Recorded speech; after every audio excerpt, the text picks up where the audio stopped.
We need to go for it, stick to what we're good at, stick to what we're doing, and see where we are, and see if we do get beat 2-3-1 or something like that. Is there any embarrassment in that? I would take a draw right now. I'd take a point because I think that'd be a good result at a tough away ground. You get no points for, well, we beat St Johnstone 6-0 last week, but you just got smashed by Borussia Dortmund 5-0.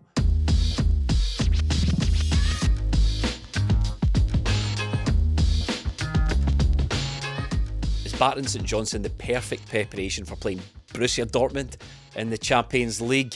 That's this week on 20 Minute Tims. I'm your host, Jamie. I'm joined by Melly. Yes. And Stephen. Hello. Are you convinced? Oh yeah, that was an absolutely brilliant performance. Tougher challenges are around the corner. Well, quite literally today, as we're watching this, as we're listening to this, the Borussia Dortmund game is on the horizon. That'll be very difficult, but the preparation going into it has given me confidence that we can actually go and perform in that game. And really, in preparation for it, that's all you can ask as a fan, that you're not going in fearing it. You're going in, of course, it might play out differently to how you think it is. We've maybe focused a lot on the fact that they've lost one game recently, but the performance against St Johnstone was brilliant, and it sends everyone, the players, the fans, the management, everyone goes into this game in really high spirits and high confidence, and that's really all we can ask for going into these Champions League games, because how often have we been able to say that in the past? Well, you can understand, Melly, why we're in high spirits, because that performance against St Johnstone, now, you didn't get to join us on the Match Reaction podcast, and if you want reaction to every single Celtic game, including the Borussia Dortmund game, and by the way, you've already missed the Scouting podcast, but you can still listen to it, patreon.com/20minutetims is where you can join us for all that good stuff and support the podcast. You didn't get a chance to join us on the Match Reaction podcast, Melly, but me and Stephen were gushing over that performance. No wonder, lads. It was sensational stuff, wasn't it? And we always look to the next game as soon as that finished. Borussia Dortmund's going to be a tough task, but if you look back to the bread and butter, that was some delicious bread and butter, wasn't it? You couldn't have asked for any more from some bread and butter, could you? Some lovely tiger loaf, I reckon, yeah. Because I think going into that game, it was one of these games that myself and maybe others look beyond, because you've got the big game on the horizon after that. But for Celtic to go out and dish out that beating, and there was a point in the game where St Johnstone, right back or right wing back, gets the ball and boots up the pitch, and I was ready to go, look at the state of that. But then I realised it's because Celtic are so relentless in the press that he knows he's not going to get more than a second, so it just has to get the ball away, and hopefully I don't have to cause any issues here. So Celtic were great in everything they done. Even the subs coming on, everybody played a part. I felt like as soon as the final whistle went on that game, the attention's turned to Dortmund, but Brendan Rodgers was talking about saying, look, the most important game is the next one in the calendar, and he wanted everyone to focus on that, including the Celtic players. And I mean, he got his wish, because Celtic hunted down, as Melly said, hunted down St Johnstone. That was probably the most, in terms of complete performance domestically, definitely this season. Certainly, maybe over the last sort of since Brendan Rodgers came back. And Celtic under Brendan Rodgers this time around are just a completely different animal, even to last season. But even comparisons from Ange, comparisons to Brendan Rodgers' first time around, they're just, something's clicked this season. Yeah. I think this season has started in a very impressive way. Of course, going by the numbers, but going by the sort of general feel around the place, around the confidence about the team, is completely different, and it has started in a way that just it simply didn't last season. It never really fully clicked until the going got tough towards the end. It was a quite tight title race until it wasn't, until Celtic kind of disappeared over the horizon in that title race. But the last season started a little bit sluggish, a little bit dull at times. It's just not been the case at all. And when we're looking at performances like that against St Johnstone, I think it's very important to not look directly to the Borussia Dortmund game. Of course, we're going to do both tonight, right, because that game is just around the corner. But see games like that against St Johnstone, I think it's very important to celebrate them as much as possible before you look at the next challenge, which is a massive challenge, because while we always talk about how Europe is the ultimate test for Celtic, and that's where we're basically always judged in games like against Borussia Dortmund, because it's the level, it's the table that we want to be dining at, really, the Champions League. So that becomes the ultimate test. And for many people, the strongest memories you will have of going to Celtic games and supporting Celtic will be European nights, games against Rangers, cup finals, maybe even a couple of things against Aberdeen, Hearts in there, always big games. But the vast majority of the Celtic supporting experience is games like that. It's games against St Johnstone. It's games against domestic opposition where you need to turn up, and you don't always batter them in that way, of course, but you need to win a lot of these games. We're not in Europe because that's what the season is made up of. So looking back at that game, it really was incredibly impressive. And I know stuff will be made about how Celtic are in a different financial plane to all these teams, but I'm just not interested in that. That's how football works. We're not going to solve that, right? Celtic are in the position because they've got a massive club with a massive support, rather, and have the finances there. But there was no necessity for Celtic to play in that manner with that intensity up until the very last minute like they were. That was them practising for going into a European game. DAIZEN Maeda chasing down guys in the 86th minute. We've all seen the videos of him making a 70-yard run to shut down an attack, one of very few that St Johnstone were allowed. There was no necessity to play as intensely as that. And it was just incredibly impressive. The nature of the goals that were scored as well. Everything really clicked in a major way for Brendan Rodgers' Celtic. And it wasn't there at times last season, but boy, is it now. It's just one of these things where you will get the people going, oh, well, the usual journalist actually who comes out and says, well, we shouldn't be surprised. I hate to say this. I hate to say we shouldn't be surprised, the financial gulf, but that's not the norm. Performances like that are not the norm because that financial gulf exists everywhere. If all you need to do is look across the city, Rangers have got a massive financial gulf against everyone else in the league as well. They're not playing that well. They're not sweeping teams aside left, right and centre. We've tried to avoid the VAR discussion. There's been no Super Vario world this season so far, but gentlemen, it's back. VAR. It's the first Super Vario world of the season, completely unavoidable because as good as Celtic were, I think Martin Melly, part of that was how riled up they were about this chopped off goal, because it is. I'm reserving the referee comments for the most bizarre circumstances that you can possibly imagine, and that is by far and away one of the most bizarre calls I've ever seen, chopping that goal off. We've all had a couple of days to watch it, look at different angles, listen to different opinions on it. I'm still none the wiser. I'm still none the wiser as to why that goal was chopped off. Trusty's got his eye forward, running forward. The St Johnstone defender is running in the opposite direction for the ball. I'm not sure what sort of beeline he's trying to make. There's a coming together, and that's enough to chop the goal off. What do you think? Nonsense. Utter nonsense. Utter woke nonsense. Woke nonsense, yeah. Ron Robertson called it right at the game and allowed the goal because there was nothing there. And when you see the replay and VAR focusing in on it, Trusty is looking that way, the defender's looking that way, and the two collide looking at the ball. They're not looking at, they don't even glance at each other. They're both just looking at the ball. So I don't see what either of them is meant to do differently. Trusty especially, whether they can maybe say that he put an arm up.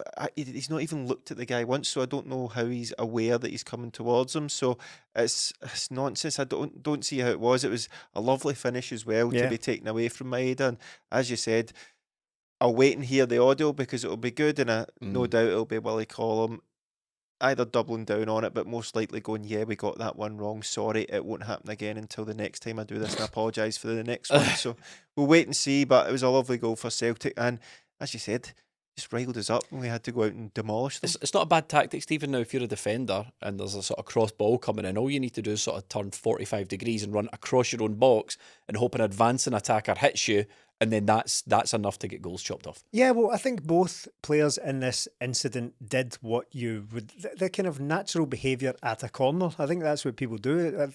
When you said there, Melly, about an arm was raised, I get that, and that's the only, when we did our match reaction, that's the thing I said, right, well, that's giving him an out there because he's raised his arm ever so slightly, but it was after they collided and it was a kind of pushing motion. It wasn't like he stuck his elbow into his face or anything like that, and that is big time. If you're going to give a penalty for that, you're going to have a penalty in every single game of the season. I know it wasn't a penalty, but if you're going to give a foul for something like that at a corner, then it's going to have to be a foul every single time. The defender and the attacker, in this case Trusty, both just did what you do at a corner. Trusty has put his arm out to protect himself. You watch any corner, everyone is doing that. Yeah. They're all jostling for position. They're all gaining leverage whatever way they can, and he's just running into Trusty's shoulder. I think had it not gone to VAR, I think if VAR didn't exist and a referee gave a foul for that, I think I would be like, oh, you're joking, and then just get on with it. It's the fact that it's gone too far and been Yeah. chopped off as a result that makes it so egregious. I think that's where the question comes in about this being applied again in the wrong way. I think there's, that, as we say, this happens often at corners. People just start wrestling, and referee will be given an easy opinion or easy option and by blowing up for a foul. I think if that had happened, I would just sort of shrugged and been like, oh, right, well, that was soft, but we'll get on with it. It's the fact that a goal was chopped off as a result of that. We're actively looking for reasons to chop off, in this case, an absolutely brilliant goal. So we've been robbed of that. DAIZEN MAEDA has been robbed of that goal for something that was barely even a foul. See, while I'm settling scores, we need to talk St Johnstone, and we need to talk every other club in the SPFL, because we sat down and we watched the highlights for the Celtic game, but we also just watched the highlights for the rest of the games where we were coming up with today's agenda for the podcast. And the St Johnstone crowd was absolutely appalling. Yeah. I know there's lots happening in Perth. I know it is the epicentre of entertainment as far as the UK goes. That being said, that was a Saturday night game, and it was, you were lucky if the from what you could see the camera, the home crowd it looked as if it was about 20% full, that stadium. Yeah. And I know it's not just a case, Miley, of giving all the tickets over to Celtic fans, because there's access issues and segregation issues and all that sort of stuff. But I really, when I see things like that, I just completely lose sympathy for these other teams moaning about not having budgets and not having this and not having that, because they can't even encourage their own fans to come and watch them play football.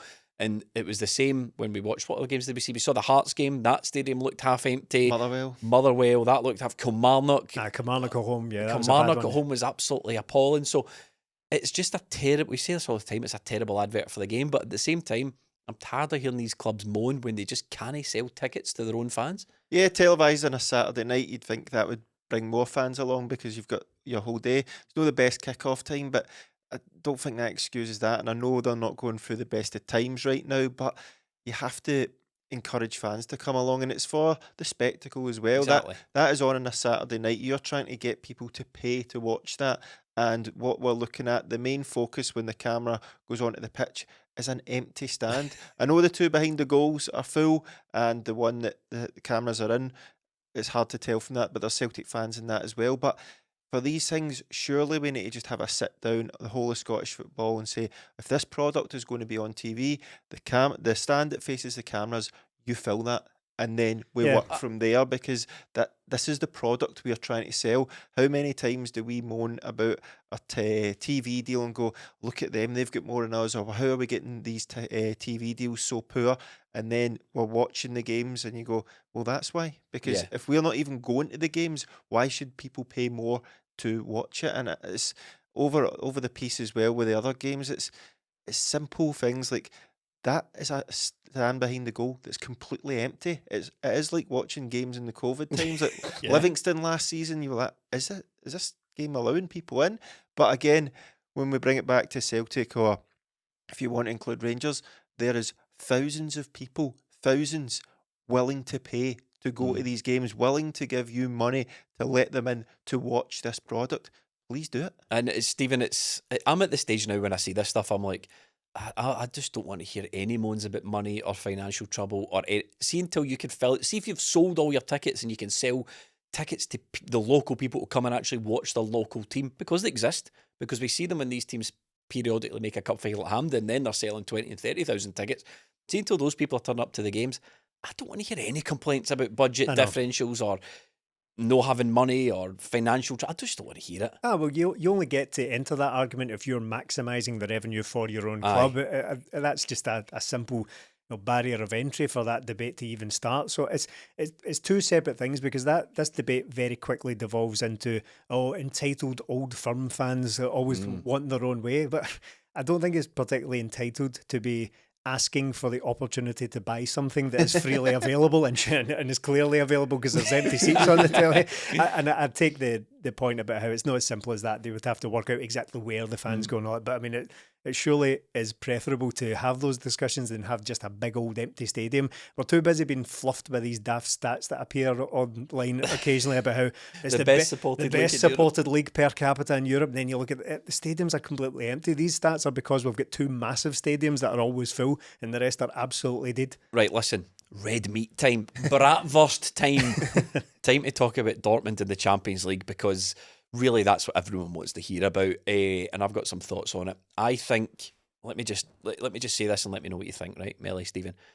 As far as playing Dortmund in the Champions League goes in that level of competition, there's some murmurings that, Dortmund are maybe not performing particularly well. They lost a game a couple of weeks ago. Their new manager's not doing too well. There's players that are not happy about being played out of position. I take all that on board. But as far as preparation for playing Dortmund, yes, Celtic have done as best they possibly could. But relative to that competition and the size of team and the quality that Dortmund have, we've played nobody. These might have been pre-season friendlies behind closed doors, and I'm including Rangers in that because Rangers are guff. I watched them against Hibs, rotten. So I just Falkirk are raging about this. We were bumming them up last week. They were, yeah. In fact, they're still probably the most difficult. Still game. The high watermark. They're still the high watermark. So take that. There's your so high watermark. Falkirk next in line. Dortmund, and I think it's going to be a very, very difficult game for which there's very few hiding places for Celtic because we've had a run at the Champions League. We had a run last season. Brendan Rodgers has had a few cracks in his last time here.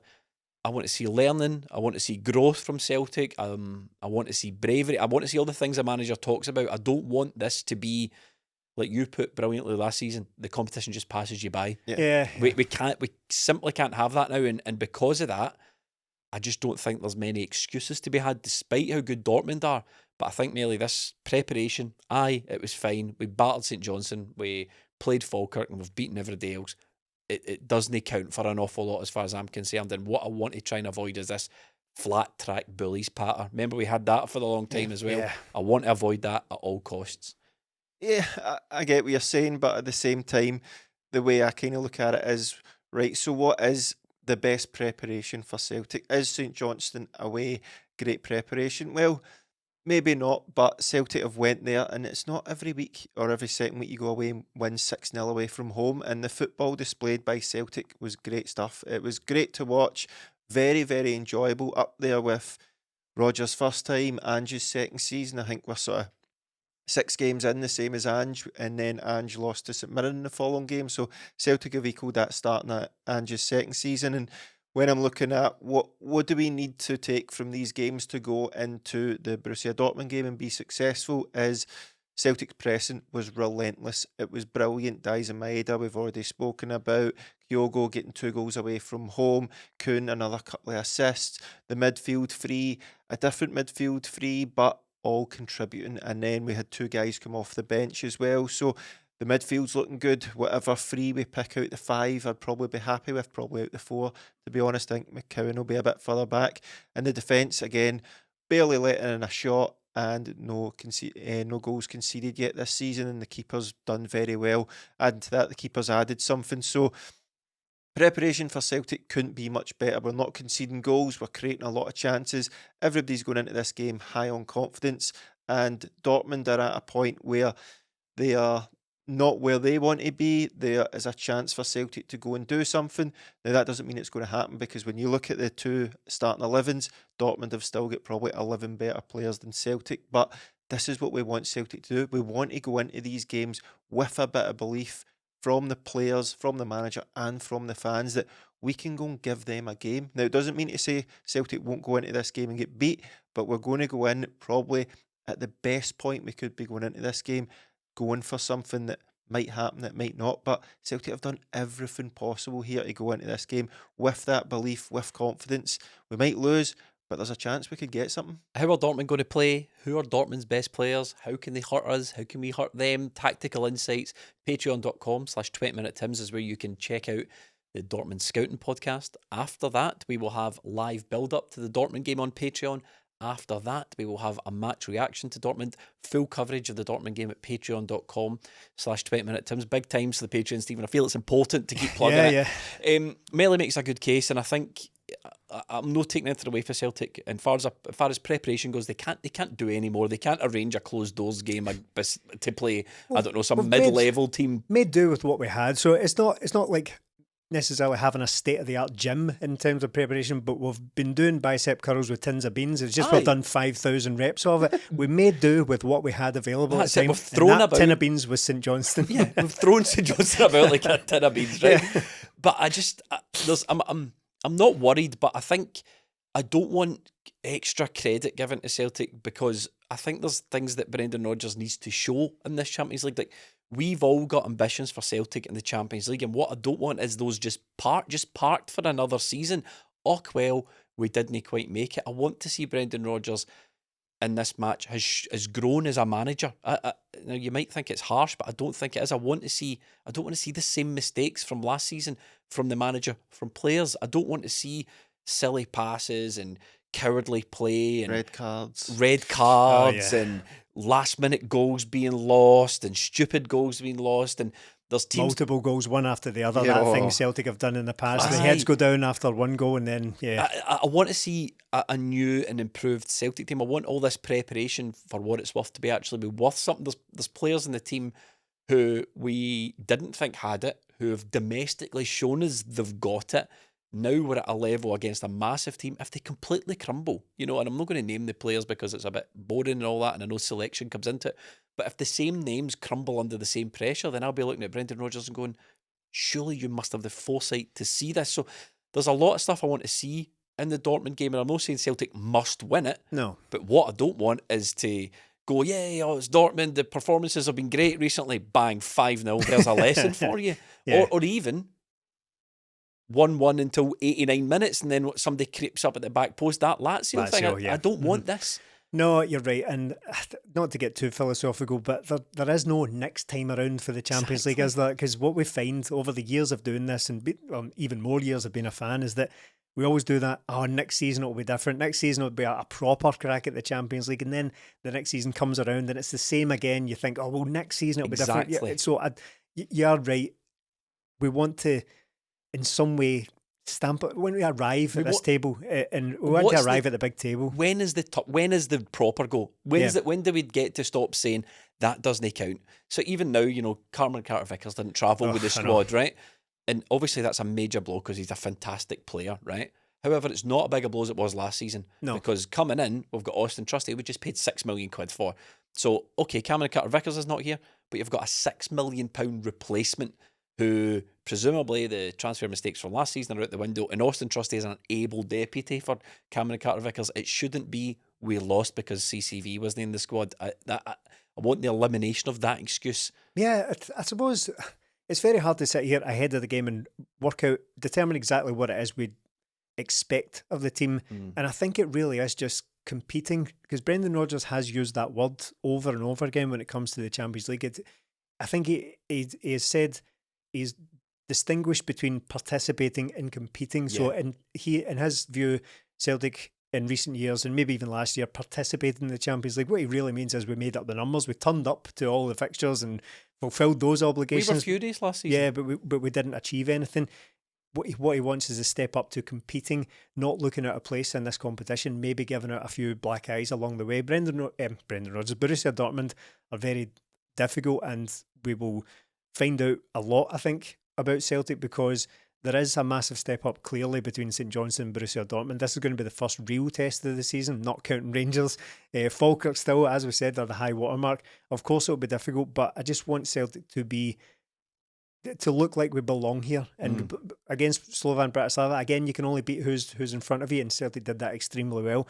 But this is a big step up again, and I think clear progression would be to have eliminated all the things you've just listed, Jamie, about all the old Celtic and Europe stuff in the past. And there aren't many excuses, because Brendan Rodgers has said, again, more than once, that we feel very prepared, feel this is ready the most for equipped this. he's ever been, he said, for the Champions League. Correct. So there's no reason to not be confident about it. Tentatively so. I think you can be quietly confident while also admitting that Borussia Dortmund are a big challenge. But another reason that we're here and we should make the most of is it might never be like this again. We were all pleased with the fixtures we got in this Champions League. Not that we were complacent or overly confident about it, but we like the look of it. And it's going to be possibly difficult to even qualify for it in future seasons, because we don't necessarily have the guaranteed path anymore. So we're here. let's make the most of it and let's not be regretting it and saying, oh, but there's always next year. And that's what I want. I don't want another, oh, we're playing Real Madrid, this is great, scalped. Well, it's Real Madrid. I want to see that progression of the team, and I want to see what Brendan Rodgers is talking about being equipped. I think there's ways that Brendan Rodgers can maybe approach this game. I think he maybe made mistakes in the Champions League last season. I think he maybe didn't have the players, and he should have them now. But there's changes. And this might sound mean-spirited. I get that this might sound mean-spirited. It's the eve of what a lot of people feel. I feel is like the Champions League proper. You know what I mean? Slovan Bratislava, we're an entry-level Champions League team. This is the big tie. I'm not saying Celtic must beat them, but what I want to see, no excuses, is a level of improvement from what we have seen in previous campaigns. Yeah, I get what you mean. There's that we're demanding something. But we don't quite know what we're demanding. And that's the problem we have here. What do we want? Don't know. When know. do we want it? Today in this game?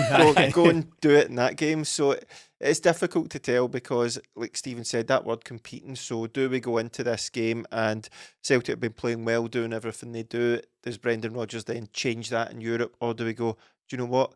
Every week I tell you how to do these things. Every week you go out and do it. Well, that's a great point. Let's see how we do it in the highest level, and then we'll find out about ourselves, what we are, if we're brave enough to go out and do it, if we can do it.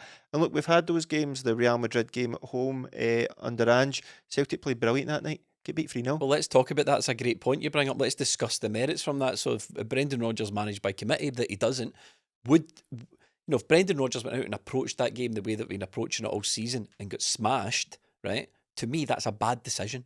Just like playing Real Madrid the way that you get all the pats in the back that you want, but I think collectively we agree we're beyond pats in the back now. We want points in the board. We don't want pats in the back. So if you go out, I'll give you a chance to disagree, but if we go out and play the way we've always played and get battered, then there's no merit in that. There's not for me anyway, not anymore.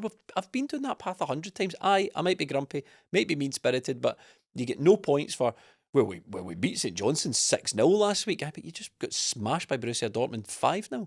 But we are going into games and going, do you know what? Well done to Falkirk. They came to Celtic Park, they had a plan, they stuck to it, they went for it, they got 2 goals, they got themselves in front. And they got kicked out of the cup. And they were beaten by the better team. What can you do about that? Yeah. Not too much. What if Celtic go into this game and go, do you know what, lads, we're going to sit in, we're going to make it difficult for them to play through us, and then we're going to get beat anyway? Or do we go there, play our game, and we take a 4-2 beating? But that's what management is, isn't it? That's what management. But it's probably. I mean, at the point we're probably at the point now where it's not like it was under Neil Lennon when we qualified. We can't go and beat Barcelona. That's a freak result because it's not happened since, and it's over 10 years now. We're not getting those results because they simply don't happen anymore. Borussia Dortmund are at a point where they're not where they were last season. It's a good time for Celtic to play them, but it still might not be enough. Does Celtic go out there, try and stifle it and get beat 3-0, or do you go, do you know what, go for it and get beat 5-2? I think we need to go for it, stick to what we're good at, stick to what we're doing and see where we are, and see if we do get beat 2-3-1 or something like that. Is there any embarrassment in that? What would equal success to you? Because it can't just be win or draw, because even if you play... everybody plays 10 out of 10, there's still a chance Dortmund could wipe the floor. No, but I get that. But what would be success to me is maybe we do. I'm not. Again, it's not binary. It's not all out attack or fully defend and lose. But maybe we alter the game a wee bit. Maybe we get a wee bit better. We get a wee bit better at keeping the ball, because I thought we were pretty poor at that last season. Maybe we don't see the same mistakes with perhaps Liam Scales being left on the ball and getting caught on it. So I want to see a wee tactical changes and approach to this game that you would expect, as you say, playing a much better team. And okay, if we lose 2-0, but we play well and we don't make mistakes and we're just beaten by 2 bits of brilliance, that's absolutely fine. What I would be more angry at, so say we did try and contain it, try and keep the ball a wee bit better, be a bit careful with the ball, force them into mistakes further up the pitch, stop letting them attack us, and we lost 2-0. We changed and augmented the way. I would be much happier with that than going gung-ho, try to take the game to them and getting spanked 5-0, because I don't think you get any credit for going, well done, you went for it. Yeah. I would rather see positive changes in the team and a different approach and only losing 2-0 to just kidding on like it's a domestic fixture and getting smacked about anyway. But I don't think the way Celtic play is completely gung-ho or sit in. What Celtic do, and Ange spoke about it, Brendan Rodgers spoke about it, if you think this is the best way for you to win a game of football, why would you go and change it the higher level you go? Well, it's not the best way to win football. If you think a different way is the best way to win a football game at that level, play like that all the time. So when you do get to that level, the way Celtic play, the way they press, that's exactly what they should do against Borussia Dortmund. They should go out and do that and try and go out in that. I don't think it's a case of, oh, we need to tweak this and change all this. I think Celtic will maybe have one or two players that will maybe sit in a bit more, but the rest of it is pretty much the same. We're not going to be going up against St Johnstone. It's totally different, but that pressing that we do at St Johnstone, keep doing that. The way we play it in our midfield, the early balls we get down the flanks, whether it be to Johnstone or Kuhn, keep doing that, and DAIZEN and Kyogo do what they do. So maybe slight tweaks, but I think if we're looking at what we've done this season, just continue playing like that. The stuff from last season, I do agree with you. If we can get through this game without any Celtic in Europe nonsense, it'll be an utter bonus, because we've seen it last season. What did we get?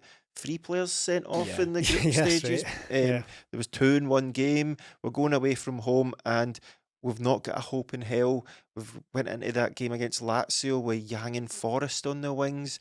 There was just absolutely no way Celtic were getting things from a lot of those games. We've eradicated those mistakes because we've now got Cameron Carter-Vickers out. Sorry, trustees there. We have brought in quality players that supplement the squad and add to the first 11 now. So that preparation's all done. We just need to go out and do what we're doing and see how we get on. I'm saying this, Stephen, because I think Brendan Rodgers is a good enough manager to do it. But what I'm trying to communicate is, and I don't know if I'm doing a good job or not, but I'm bloody trying my hardest, is I want to get rid of the participation trophy energy from Celtic. And I think, just like you said, and Brendan Rodgers has said as well, it sounds like we're all in the same boat here. I don't want a pat in the back. I don't want, oh, you done well, oh, we plucky Celtic, oh, didn't we do well?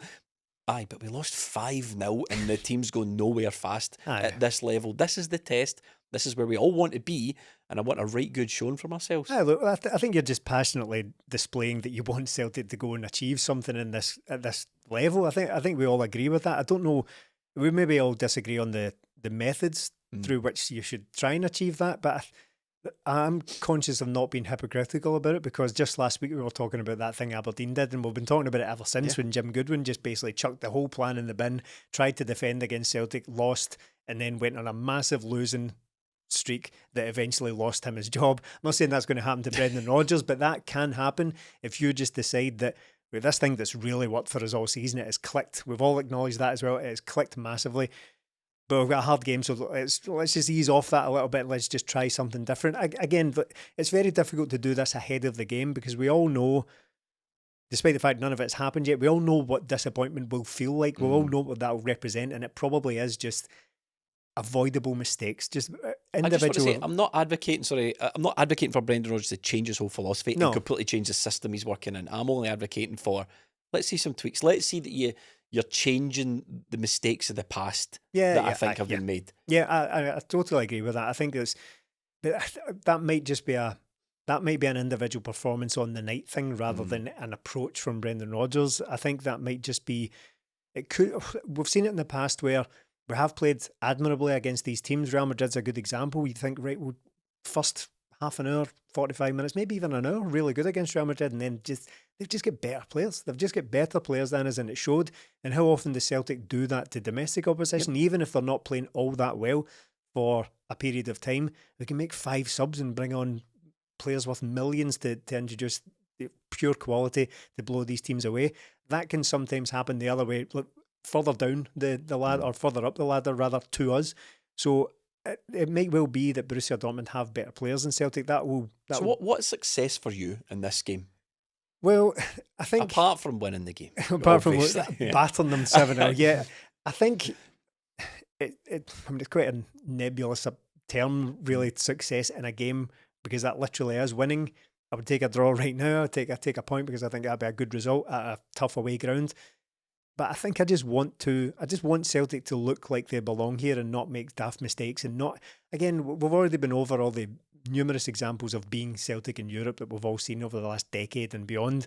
So I think we all know what a disappointing performance looks like, and we all know what a really admirable effort and still coming away the second best team on the night looks like as well. I think those are two different things, and we're all only really going to know the difference after the game has happened. I want to see a smart performance from Celtic. Yeah, I don't want to see plucky. I want to see Streetwise. a smart performance Uh-huh. from Celtic. I want it to look like they belong there. They don't look like people who are just plucky underdogs that made it. Let's talk about players, for talking sake. yeah. So there's players who we know regularly don't perform at this level. We saw recently that they don't perform at this level, right? And for the purpose of this discussion, I'm not going to talk about Liam Scales because he's got a new centre-back partner and you don't judge him too harshly, right?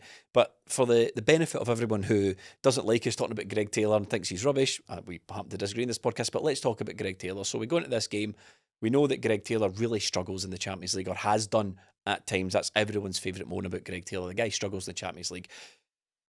What does it say if he goes into this Champions League game tomorrow and struggles again? And is that the point? And it's not just Greg Taylor, but use him as an example, where you have to look at the manager and go, right, these guys do it domestically, but we've run this race now 3-4 times with these players, and you're still picking them and you're still standing by them. Would that look like these are the things we need to change? These glaring errors. Doesn't matter how much you back this guy, how much you like him, how well he performs week to week to week. Once again, we see him step up, and they just don't have it. Now, I get that probably sounds a bit harsh on Greg Taylor, but that's the general consensus, the general criticism of him there. So would you, if you saw that tomorrow, if you saw the left back position just being totally insufficient for the level of competition that they're facing, would that disappoint you? Would that be, this again? I think if that was the case, I would go, no wonder we've not offered you a contract, Greg. No wonder. That's the difficulty of where Celtic are right now, isn't it? We have players that can domestically do well and dominate, and then it's getting to this level. So what's it going to take? I think for me, tomorrow night, whether it be left back, midfield, centre half of that, it's performance. If Celtic players go out and perform, yes, there might be a player that makes a mistake, but I kind of expect that at this level. But what I want to see is the performance from guys and go, do you know what? We might not go away to Dortmund and dominate and beat them, but if you can all compete against them, then that's fine. And do you know what? There's going to be one or two players who won't reach the levels of other players, and that's the positions where you go, right, so the next window or this summer, this is where we want to upgrade. So we're always trying to improve. It's going into these games thinking, right, we've got a chance here. There's going to be some places in it, but example of Greg Taylor, we've tried for years to replace the guy, and it's not happened. So it's not that easy. He's a good player. Will he go out tomorrow and give his all? Yes. Will it be enough? It might not be, but we need to see certain players. I'm hoping to not rise to the occasion, but the performances we've been putting in, I want to see that translated into these games, because that's where we can go, see where we're going right now, see where Brendan Rodgers is coaching this team, where these players are, these players that we think, do you know what, like DAIZEN, Maeda, you're world class at this. Like, let's see it at the highest level, because I want to come out of this game and say, Celtic played well in this game, and I don't want that to be a but. Celtic played well against Bratislava, but it's only Bratislava. Yeah. I want Celtic to come out of this game and say, Celtic played well, playing their game, full stop. Before we move away from the Greg Taylor thing, it's just taking him as an example, but it's different in Europe, isn't it? Because we often talk, just a couple of weeks ago, we spoke about how the accusation is often that teams target him. And I said at the time, I don't care about that because it's just long balls over the top of him. I'm really not moved by long balls being punted out to the left back position, because the long ball doesn't matter to me. Even the header doesn't matter to me. What matters to me and what's important is the second ball. If Celtic just swarm that and collect the second ball, it doesn't matter who won the header. And so in most cases, I don't really care where teams target domestically.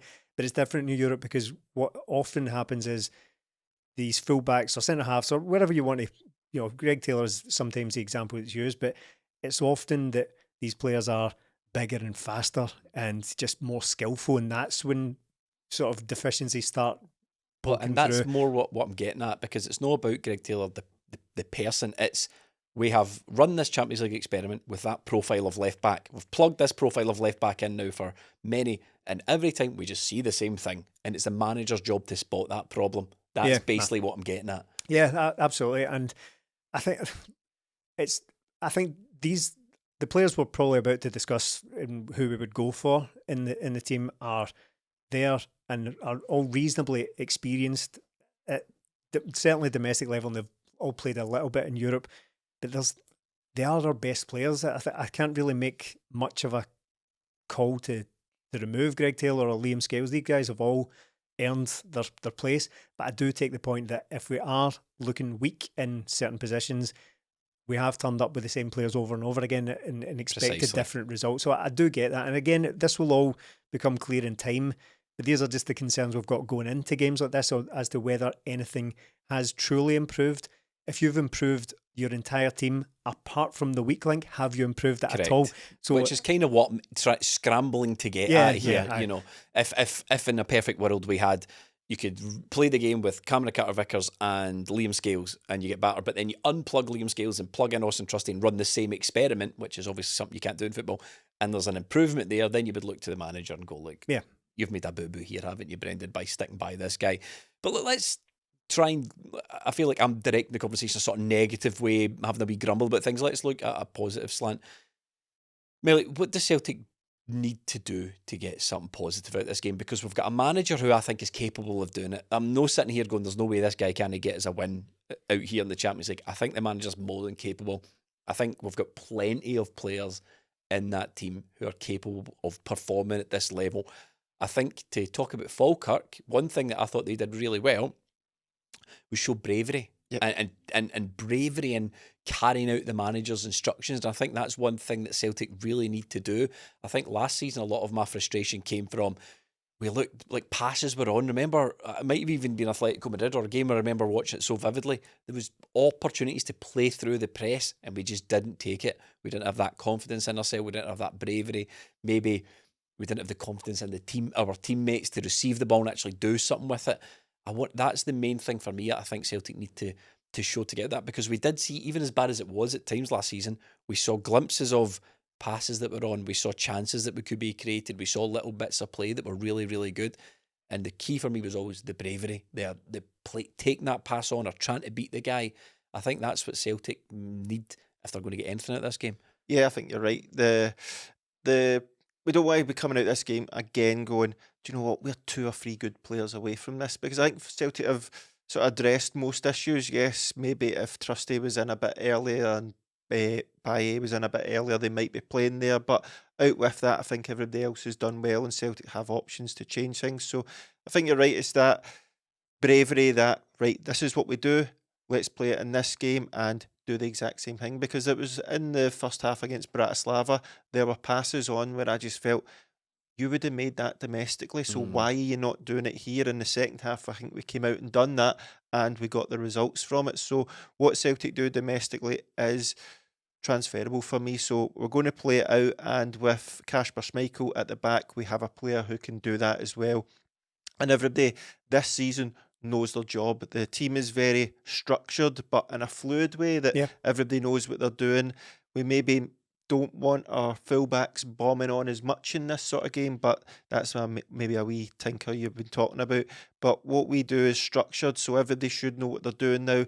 There's nobody that can come into this game and say, I didn't quite know what I was doing, because we've seen them doing it there in the domestic games. You just need to do the same thing at a higher level, and that is difficult, but this is why we train, this is why we prepare for this. So I'm in agreement with you. I think we need to do that bit of bravery. You're going to get pressed more, you're going to have harder, you're going to be up against faster players, they're going to tackle harder and quicker, so you need to be braver and make those passes and trust yourself, crucially trust your teammate, like you said. And I think the team's got that now, because everybody should be high in confidence, and I think what we need to do is what we've been doing recently and get the ball out wide quickly, because that is where we can take teams apart.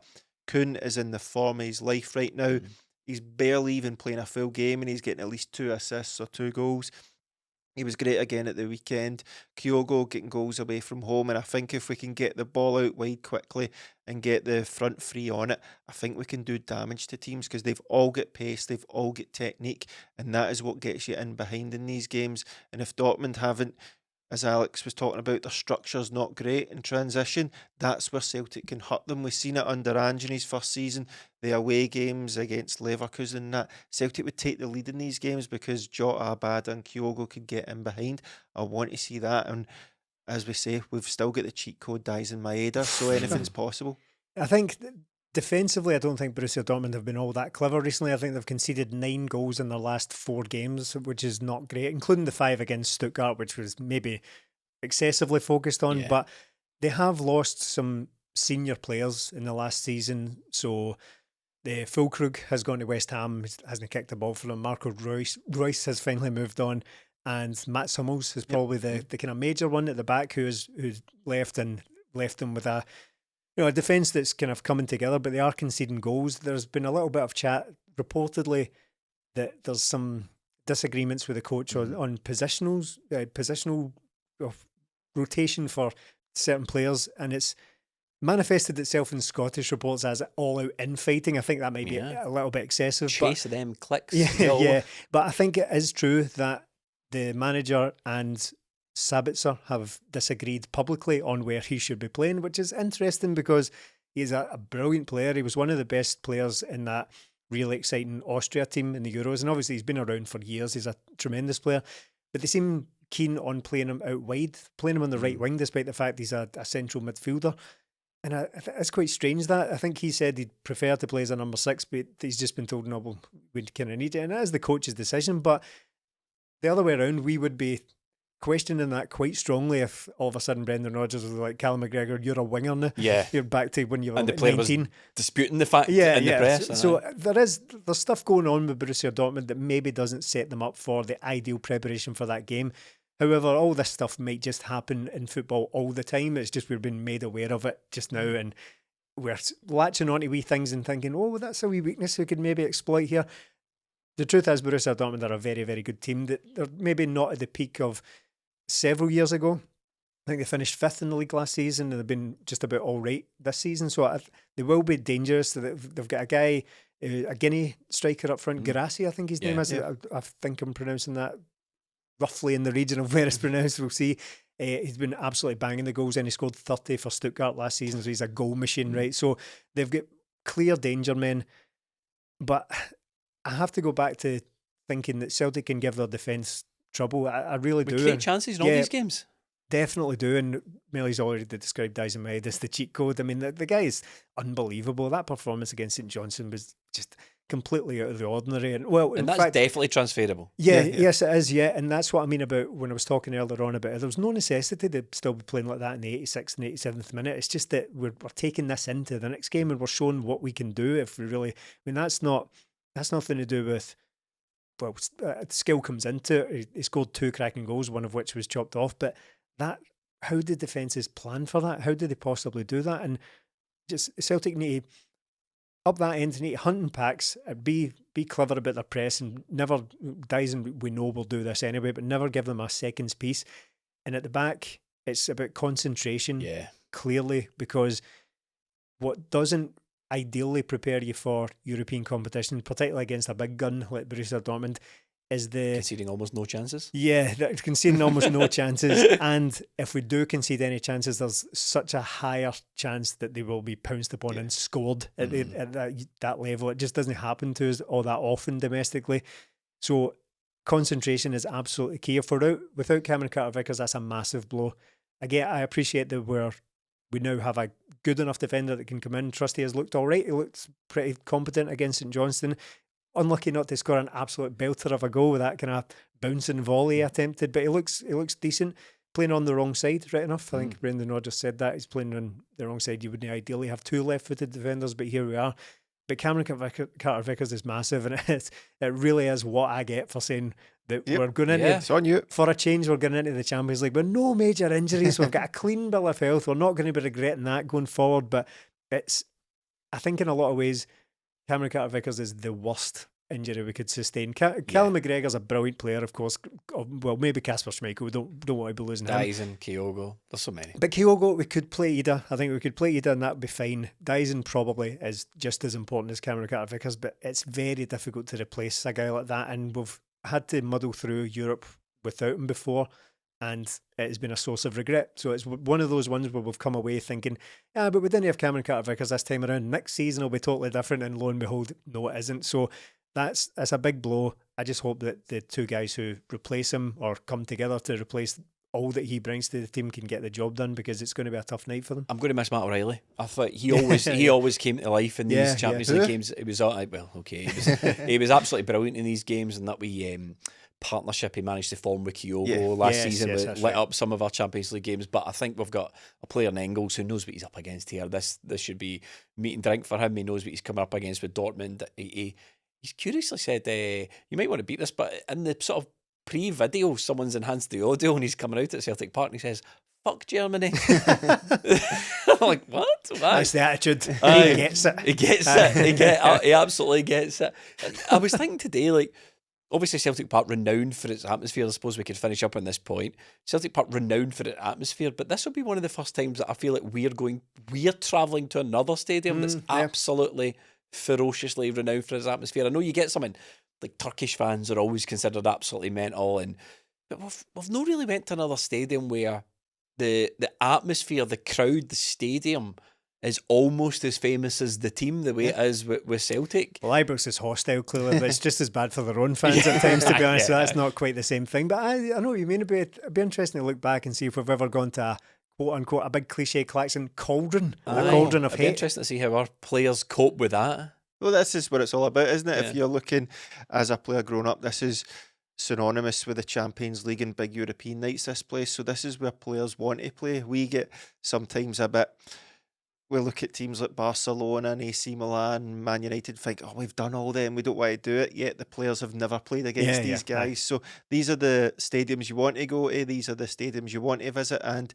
if Celtic have any players in their teams that don't want to play at this level, then they shouldn't be at Celtic. So this is what we aspire to, this is where we want to test ourselves to see how good are we. Celtic, we believe in you. Brendan, we believe in you. We think you can get something out of this game. Just don't embarrass us. Not really, don't embarrass us. And on that bombshell, we shall see you next week. Thank you for watching and listening.